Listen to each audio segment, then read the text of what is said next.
Well, hello everyone, and you join us here today. Well, you join us here today, really, because Tom and I absolutely love talking about watches and making these videos. But you might have noticed something. Tom, you've probably noticed since you're heavily involved. How are our titles doing recently? I don't know, but it's probably got something to do with Rolex. It certainly has. It certainly has. Dear viewer and listener, you may have noticed the use of the term Rolex quite frequently in some of our previous video titles, and there is a very good reason for that. And I thought rather than just keeping silent and carrying on with it, that we would make a little conversation that is kind of directed towards you guys to help you understand why we're doing what we're doing, to explain what we're trying to do with it, and hopefully to find a nice happy medium between what you guys want and what we're required to do. So basically the long and short of it is that Tom and I really like making the videos, and we want to continue making the kinds of videos that people want. But YouTube isn't exactly on side with that. Yeah, I mean, the bottom line is if we could put boobs in the thumbnail, we would, but we can't. So what have we got to use? Yeah, I would really love to spend all day making videos about quirky watches that most people don't have any interest in. But there is a big problem with that because most people aren't interested in them. The really funny thing is that people can be made interested in them, but they have to watch the content first. And that the way the YouTube algorithm works is that if your core audience doesn't watch it, it doesn't get shown to your casual audience. And if your casual audience don't watch it, it doesn't get shown to everyone else. And that is becoming more and more of a thing. The way videos are displayed to people, the way people aren't using their subscription feed, they're waiting for recommendations on their homepage, blah, blah, blah, blah, blah, all that sort of stuff. We spoke a bit more about that in a previous video, if anyone fancies checking in on it. But really the long and short of it is that a video lives and dies by its title and thumbnail. The actual content could be superb, but if the title doesn't hook people in, people will never watch the video. Now, why do we make these videos, Tom? Keeps us off the street. There's that, but there's also the sense that we really love watches, and Tom is newer in his journey than I am, but we both really want to make sure that we create a very inclusive path for other people to get into them. And there's so many great stories and so much fun and so much cool stuff being made. But to get people to watch that, to get people who may be interested in it to actually watch it, you have to hook them in with something. Here's where the title really comes in.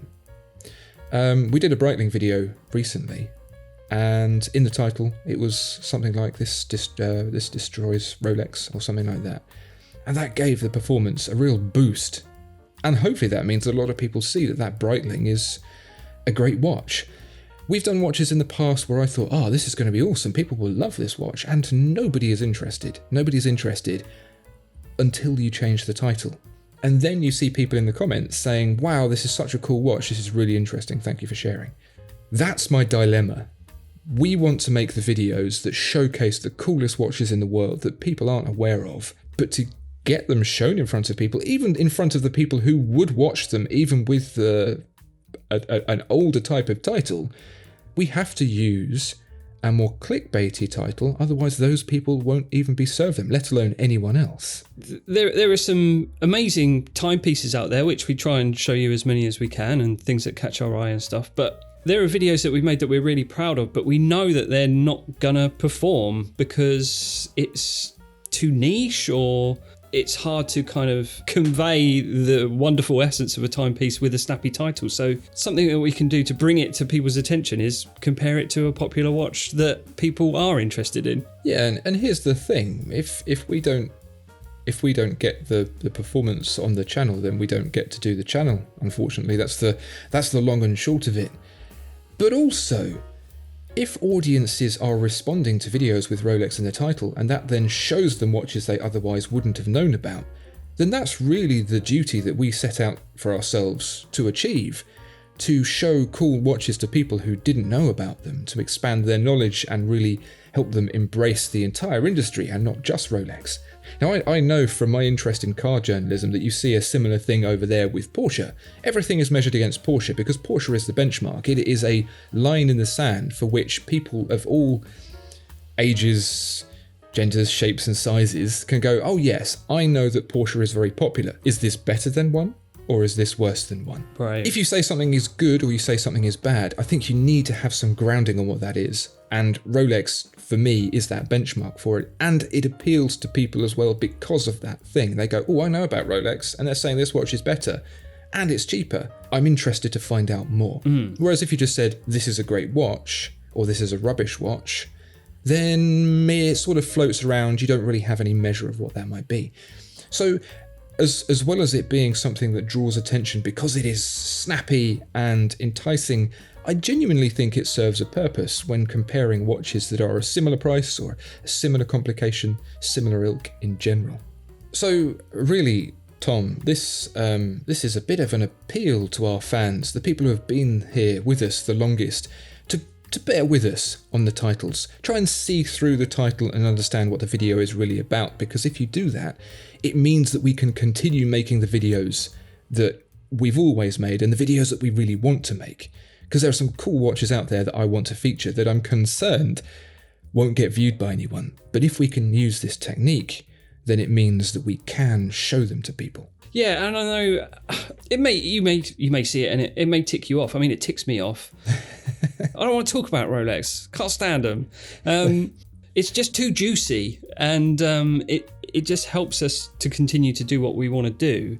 And it's a shame, really, because I would love to just say, here's a Bell & Ross that I like, but no one's going to care.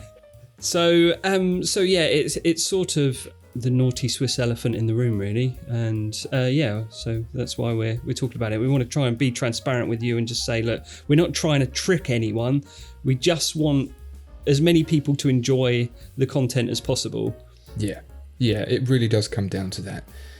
Because, well, a little bit of an announcement, really. We want to make new types of video as well.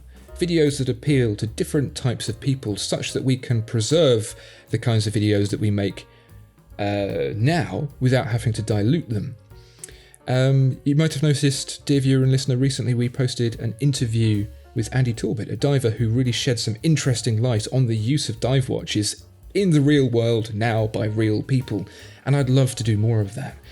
What was really interesting about that Andy Talbot video was that there was just overwhelming positivity about it in the comments. Like, everyone who watched it thoroughly enjoyed it, but not that many people did. And I think it's because it was kind of niche. It was a little bit outside of what we do. We didn't get too deep into the watches with Andy, but we will get into watches more with him in the future, hopefully. But just as a starting point, we wanted to just pick his brains about what he does, because it's so fascinating and it relates to the hobby of watches as well. But what was interesting was that everyone who watched it loved it, but we knew it kind of wasn't going to go viral or anything because we couldn't get Rolex in the title. So yeah, and if you haven't seen that video, it may well be because it didn't perform very well and it wasn't shown to you, and that you may have actually been really interested in watching it. So do seek it out. It was a really interesting conversation with a remarkable guy. And I'd love to do more stuff like that in the future. Think of it almost like a real TV channel, where you have different shows that appear and you can watch the ones that appeal to you. And so we're really looking for your feedback and for your support and your help in continuing to make this channel better and better and better, and bring watches to as many people as possible, and put the brands that might be lesser known in front of as many people as possible. So, dear viewer and listener, please do bear with us. Hopefully this gives you some sort of reasoning as to why we're doing what we're doing and it makes sense. Let us know your thoughts about it in the comments below, and give us some thoughts on what you think we can do next that might really appeal to you. Thank you very much. Please do like, comment, subscribe and all of that sort of stuff for the same reasons, and we'll speak to you next time. Bye bye. Catch you later.